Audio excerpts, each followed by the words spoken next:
Assalamualaikum warahmatullahi wabarakatuh. Perkenalkan kami dari kelompok 12 yang beranggotakan pertama saya sendiri Dwi Andisti Wibowo, yang kedua Seli Rahmawati Devi, yang ketiga Dwi Lutfia A, yang keempat Rahma Dwi Nuri yang akan mempresentasikan materi mengenai kebijakan fiskal Islam. Latar belakang. Dalam fiskal ekonomi Islam ada yang dikenal dengan kata uang. Peranan uang dalam perekonomian merupakan materi yang sangat berharga dan sangat diagungkan di dunia. Kebijakan fiskal merupakan salah satu perangkat untuk mencapai tujuan syariah yang dijelaskan oleh Imam Al-Ghazali, termasuk meningkatkan kesejahteraan dengan tetap menjaga keimanan, kehidupan, intelektualitas, kekayaan, dan kepemilikan. Jadi, bukan hanya untuk mencapai keberlangsungan atau pembagian ekonomi untuk masyarakat yang paling besar jumlahnya, tapi juga membantu meningkatkan spiritual dan menyebarkan pesan dan ajaran Islam seluas mungkin. Oleh sebab itu, dalam makalah ini akan dibahas lebih lanjut mengenai kebijakan fiskal dan apa-apa yang termasuk dalam kebijakan fiskal tersebut. Pengertian kebijakan fiskal. Kebijakan fiskal adalah kebijakan yang dilakukan oleh pemerintah dalam rangka mendapatkan dana-dana dan kebijaksanaan yang ditempuh oleh pemerintah untuk membelanjakan dananya tersebut dalam rangka melaksanakan pembangunan. Kebijakan fiskal berbeda dengan kebijakan moneter, yang bertujuan menstabilkan perekonomian dengan cara mengkontrol tingkat bunga dan jumlah uang yang beredar. Instrumen utama kebijakan fiskal adalah pengeluaran pajak. Kebijakan fiskal yang sering disebut politik fiskal atau fiskal policy bisa diartikan sebagai tindakan yang diambil oleh pemerintah dalam bidang anggaran belanja negara dengan maksud untuk mempengaruhi jalannya perekonomian. Selanjutnya, peranan kebijakan fiskal dalam perekonomian. Peranan kebijakan fiskal dalam perekonomian dalam kenyataannya menunjukkan bahwa volume transaksi yang diadakan oleh pemerintah di kebanyakan negara dari tahun ke tahun bertendensi untuk meningkat lebih cepat daripada meningkatnya pendapatan nasional. Ini berarti bahwa peranan dari tindakan fiskal pemerintah dalam turut menentukan tingkat pendapatan nasional lebih besar. Dengan demikian, diharapkan bahwa adanya kebijakan fiskal, pemerintah dapat mengusahakan terhindarnya perekonomian dari keadaan-keadaan yang tidak diinginkan, seperti misalnya keadaan di mana banyak pengangguran, inflasi, neraca pembayaran internasional yang terus-menerus, defisit, dan sebagainya. Selanjutnya, bentuk-bentuk kebijakan fiskal.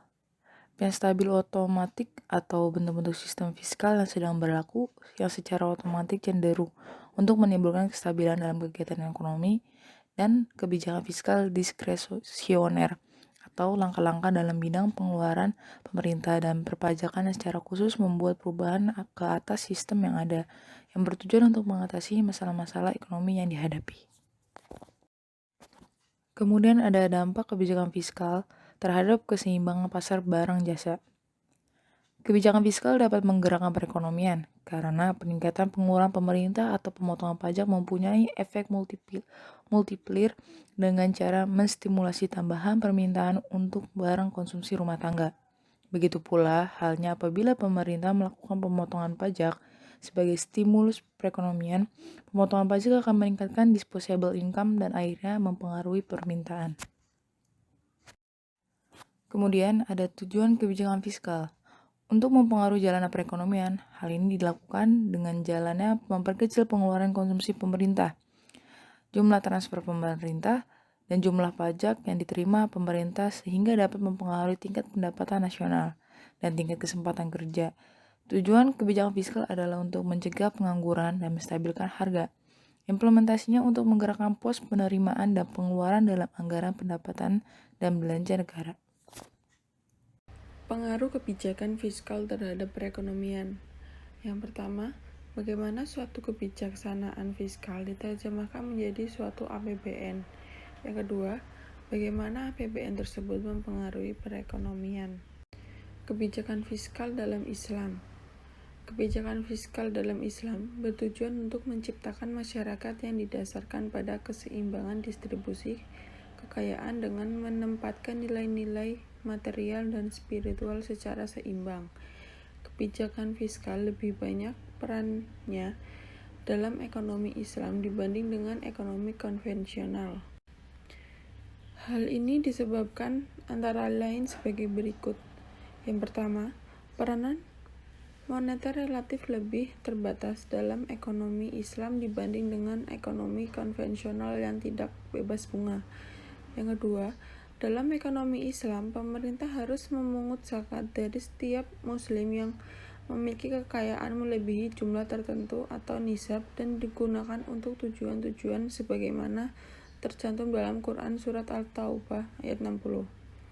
Yang ketiga, ada perbedaan substansial antara ekonomi Islam dan non-Islam dalam peranan pengelolaan utang publik. Hal ini karena utang dalam Islam adalah bebas bunga. Sebagian besar pengeluaran pemerintah dibiayai dari pajak atau berdasarkan atas bagi hasil. Dengan demikian, ukuran utang publik jauh lebih sedikit dalam ekonomi Islam dibanding ekonomi konvensional. 3 tujuan yang hendak dicapai kebijakan fiskal dalam ekonomi Islam. Yang pertama, Islam mendirikan tingkat kesejahteraan ekonomi dan demokrasi yang lebih tinggi.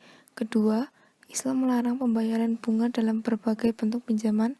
Yang ketiga, ekonomi dalam Islam mempunyai komitmen untuk membantu ekonomi masyarakat yang kurang berkembang dan untuk menyebarkan pesan dan ajaran Islam seluas mungkin.